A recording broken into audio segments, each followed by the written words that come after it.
ದರ್ಶನ್ಗೆ ಸಂಬಂಧಪಟ್ಟಂಗೆ Darshan bail cancel ಸಂಬಂಧಪಟ್ಟಂಗೆ ಒಂದು ರೀತಿ ಸರ್ಕಾರದ ನಿಮ್ಮ ಏನು ಅಡ್ವೊಕೇಟ್ಸ್ ಏನು ಜನರಲ್ ಇದ್ದಾರೆ ಅವರೆಲ್ಲ ವಾದ ಮಾಡಿ ಒಂದು ರೀತಿ ಬೇಲ್ ಕ್ಯಾನ್ಸಲ್ ಆಗಿದೆ. ಈ ಒಂದು ಡೆವಲಪ್ಮೆಂಟ್ ಬಗ್ಗೆ ನಿಮ್ಮ ಅಭಿಪ್ರಾಯ ಏನು ಸರ್? ನಂದು ಅಭಿಪ್ರಾಯ ಏನೂ ಇಲ್ಲ, ಕಾನೂನದೇ ಅಭಿಪ್ರಾಯ. ಕಾನೂನು ಏನು ತೀರ್ಮಾನ ಮಾಡುತ್ತೆ, ಅದರಲ್ಲೂ ಕೂಡ ಉಚ್ಚ ನ್ಯಾಯಾಲಯ ತೀರ್ಮಾನ ಇದೆಯಲ್ಲ, ಅದನ್ನು ಪ್ರಶ್ನೆ ಮಾಡುವಂಥದ್ದು ನಮಗೇನಿಲ್ಲ.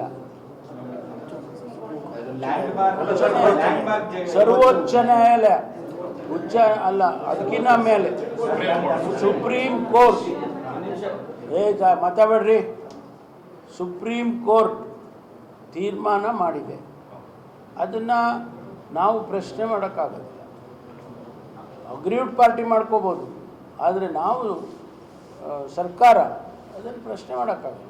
ಈಗ ಬೇಲ್ ಕ್ಯಾನ್ಸಲ್ ಆಗಬೇಕು ಅನ್ನೋ ಒಂದು ರೀತಿಯಲ್ಲಿ ಈಗ ಹೈಕೋರ್ಟ್ ಕೊಟ್ಟಂತ ಅಲ್ಲ, ಬೇಲ್ ಕೊಟ್ಟರು, ಇಲ್ಲಿ ಬೇಲ್ ಕೊಟ್ಟ ಮೇಲೆ ಸರ್ಕಾರ ಹೋಗಿ ಅಪೀಲ್ ಆಗ್ತು. ನೀವು ಬೇಲ್ ಕೊಡಬಾರ್ದಾಗಿತ್ತು, ಟ್ರಯಲ್ನಲ್ಲಿದ್ದಾರೆ, ಆದ್ದರಿಂದ ನೀವು ಬೇಲ್ ಕ್ಯಾನ್ಸಲ್ ಮಾಡಿ ಅಂತ ಹೇಳಿ ಅಪೀಲ್ ಹೋದರು ಸರ್ಕಾರ.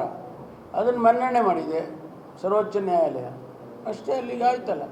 ಅವ್ರಿಗೆ ಇನ್ನೂ ಅವಕಾಶ ಇರ್ಬೋದು, ಅಗ್ರೀವ್ಡ್ ಪಾರ್ಟಿಗೆ ಅವ್ರಿಗೆ ಇನ್ನೂ ಅವಕಾಶ ಇರ್ಬೋದು, ಕಾನೂನಿನಲ್ಲಿ ಅವಕಾಶಗಳು ಬೇಕಷ್ಟಿದೆ.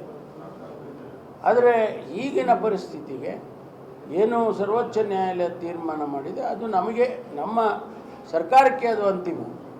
ಆದರೆ ಅವರು ಬೇರೆ ರೂಪದಲ್ಲಿ ಅಪೀಲ್ ಹೋಗಿ ಅವರು ಏನು ಮಾಡ್ಕೋಬೋದು, ಅದು ಅವ್ರಿಗೆ ಬಿಟ್ಟಿದೆ.